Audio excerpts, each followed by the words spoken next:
Hello, everybody. My name is Paul Strickland. With you about careers in neuroscience. I have never done a presentation using Zoom before, but my method here is to record this, to turn the Zoom recording into a YouTube, share the YouTube with your professor, and then also send your professor all of the links and critical places that I'll be covering, so you don't have to be writing this all down furiously as I talk. Okay, you're looking at the Career Development Center's website right now, and I will be navigating our journey today through a number of resources, most of which I can get on this website, or I can get to through this website. All right, so the first topic is for the big picture, like what does a person do with a career in neuroscience? And I have a few thoughts about that. For one thing, there are a few majors that are what I would call vocationally specific.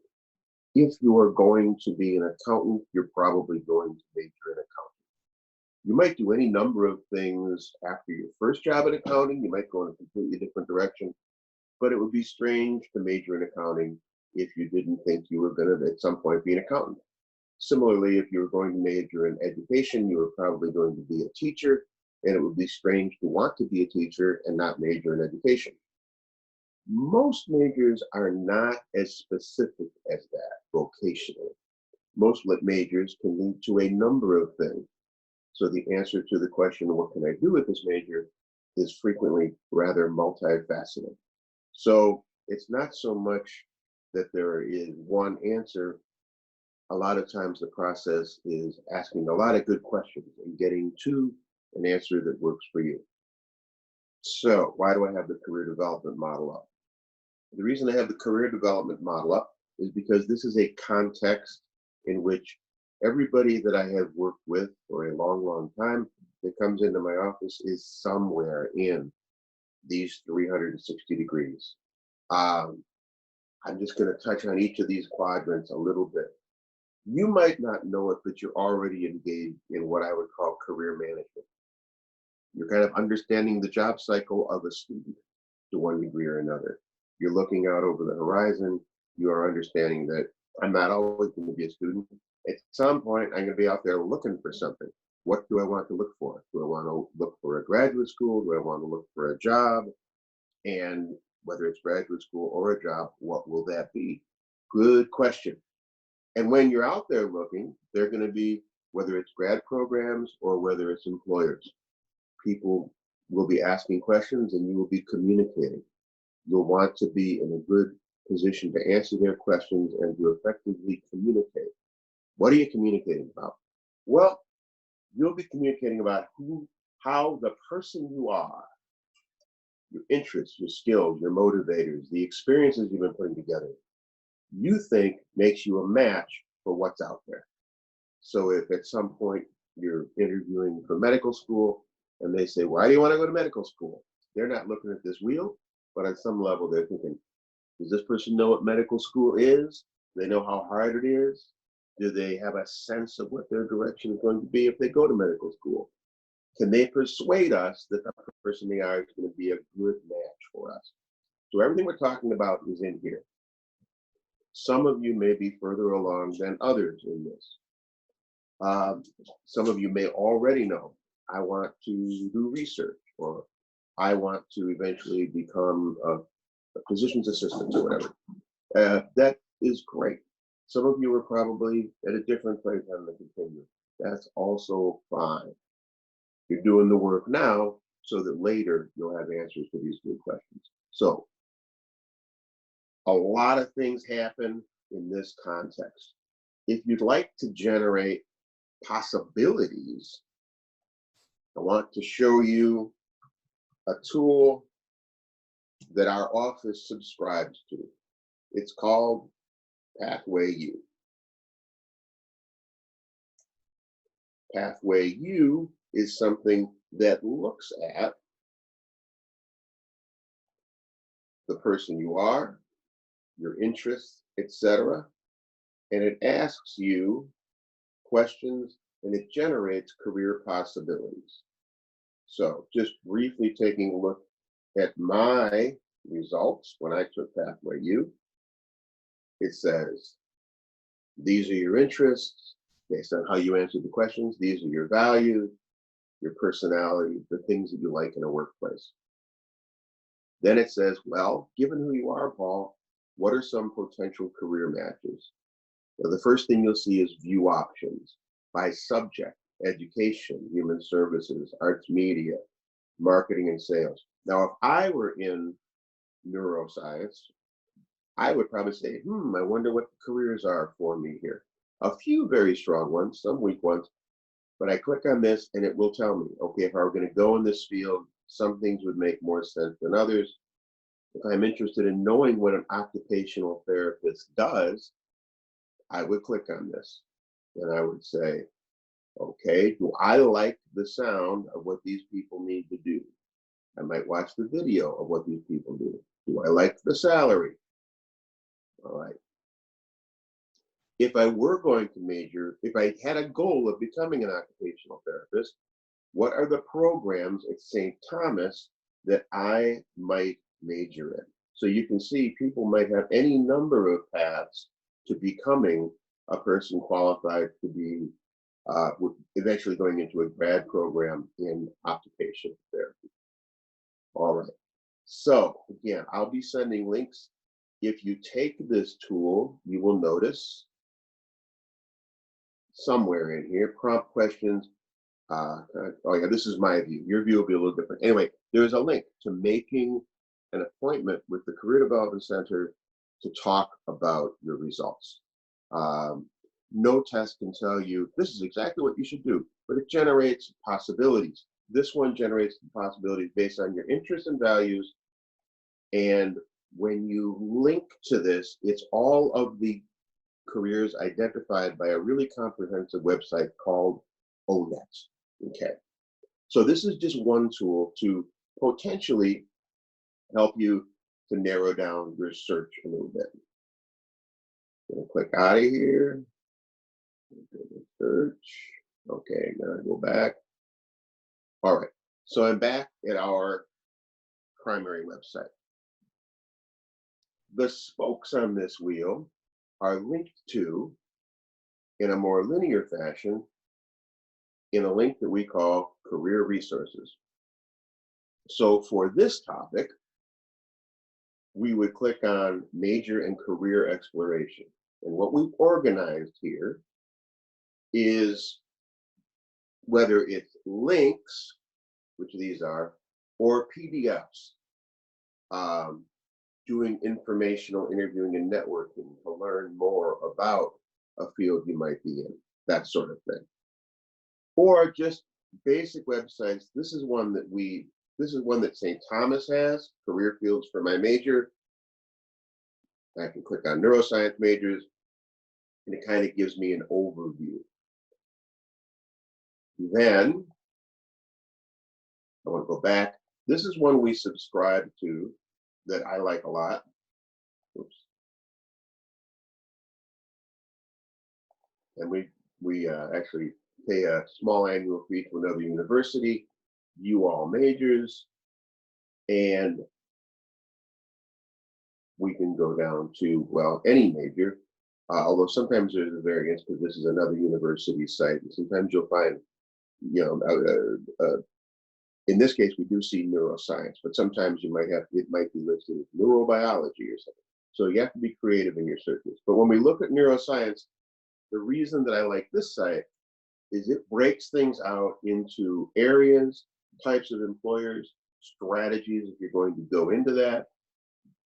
So first we go to health sciences, certain areas, other areas in health sciences, possibilities in research. All the while considering, does this look like something that would be a match for me?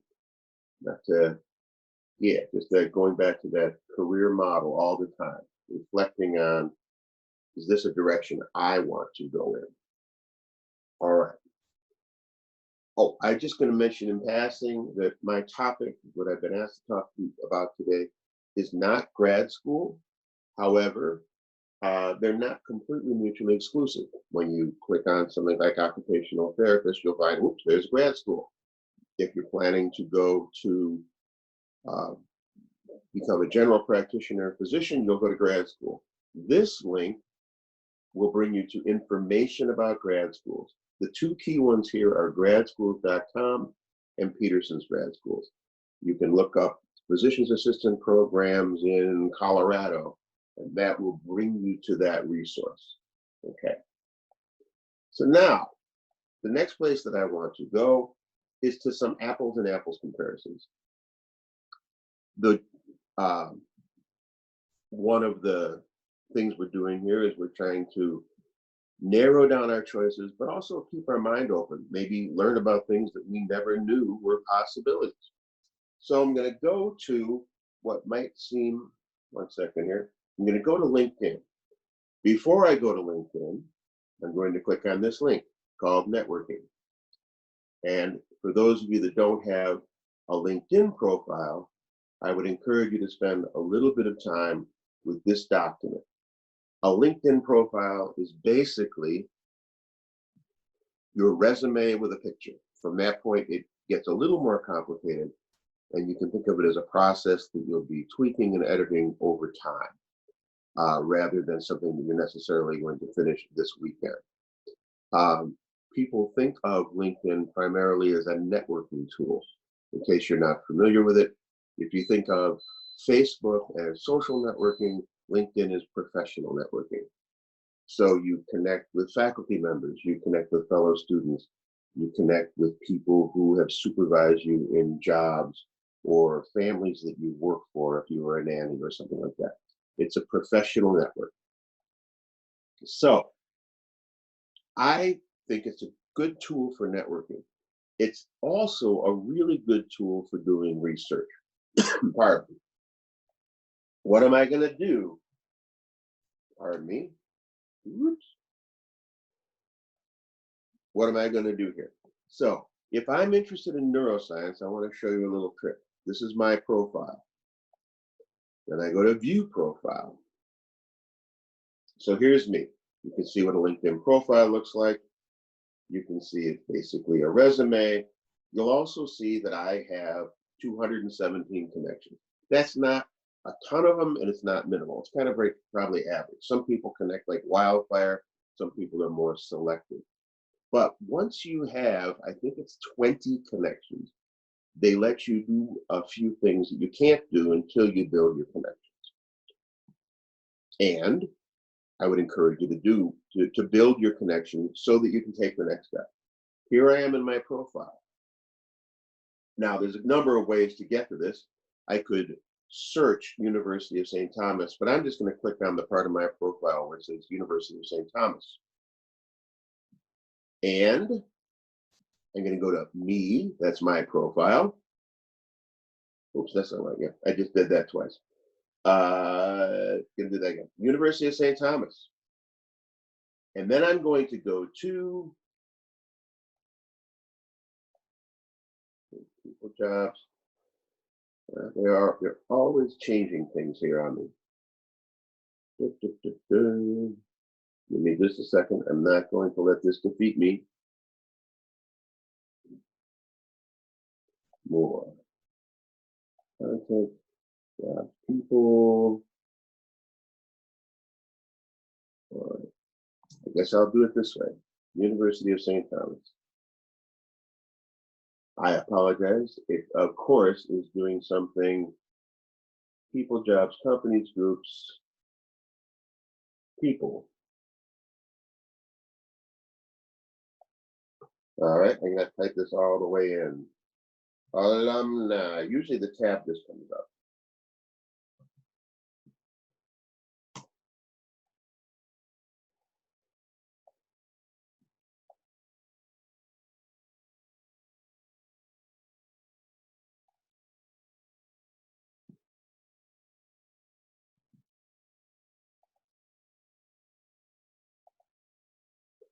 Okay, there's a number of ways to get in here. Sorry, I had to pause that for a second.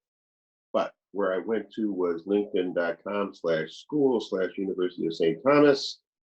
And now I can search alumni.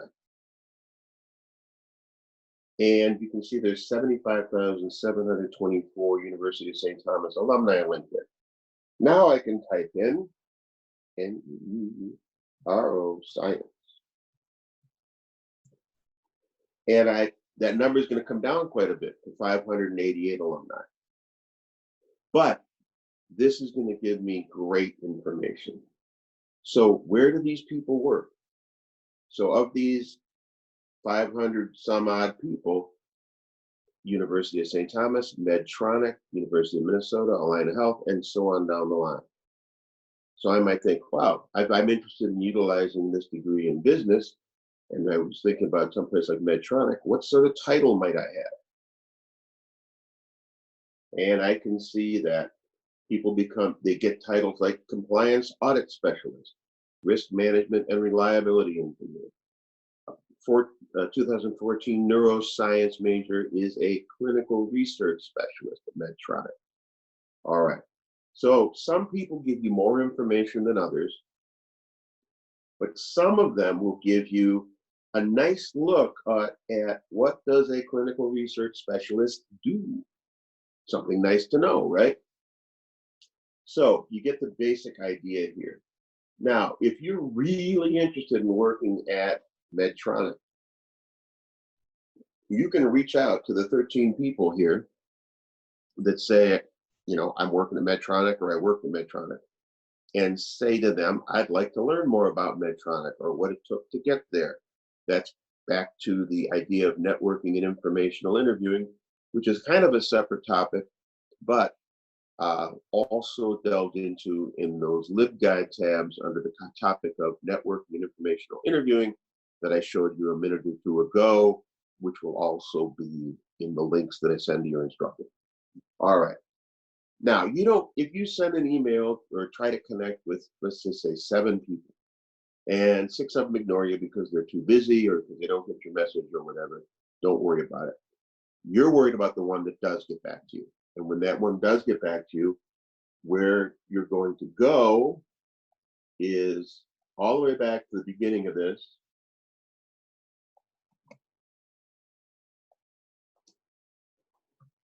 Oops, pardon me.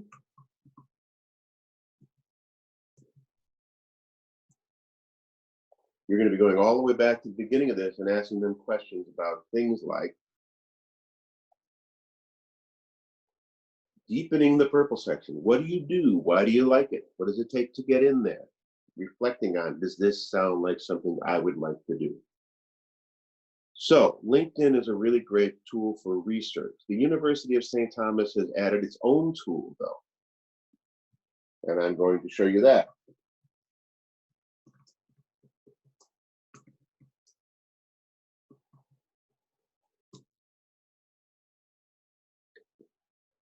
Okay.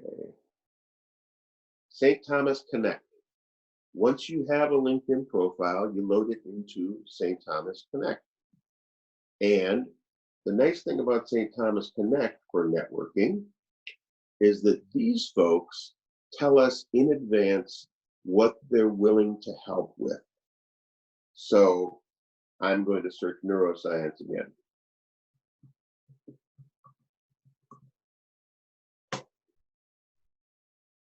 And there are not as many people as there were on LinkedIn, but the nice thing about these people is they are willing to talk with you. So the resident physician, you're going to get, and the way matches work, it's not always a perfect match. But let's see if Luis Ortega was a neuroscience student. He's a resident physician. He was a medical scribe. Again, you get a sense of what career paths look like.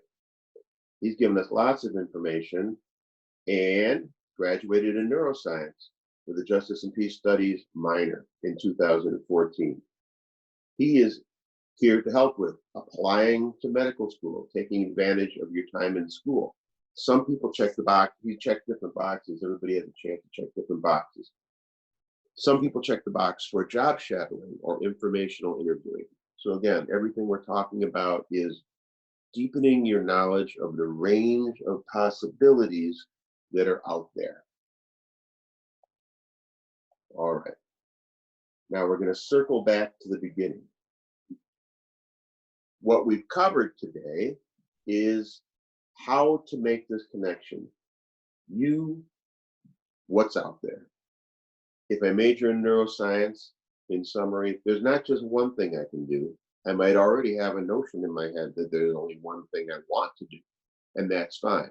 And at the same time, you might take something like Pathway U to figure out, looks like I have a lot of interest in common with both occupational therapists and physical therapists. There's probably a lot of common areas there, so I might like both of them. But if I want to make the right choice for a graduate school, perhaps I'll want to learn a little bit more about each of them through the types of research that we've been talking about. And then finally, bringing back the beginning, these are not mutually exclusive areas. They interact and they're dynamic, because when the time comes to implement your search, when the time comes to find an internship, to decide where you're going to be gathering experiences, where you might apply to grad school, where you might apply for employment, you'll be communicating about this whole circle. So I am going to sign off now. Again, my name is Paul Strickland. I work in the Career Development Center, and there are people there that are willing to assist you and that want to assist you, and all the contact information is on the website. So I'm going to hope that I can record this, save it to a place on my computer that I can find, and I guess if you are watching this, that means that it all went according to plan. Thank you very much. I hope you're safe and sound and you stay well through this crisis, and that those of you that want to be back on campus this fall will find yourself back on campus this fall. Thank you very much.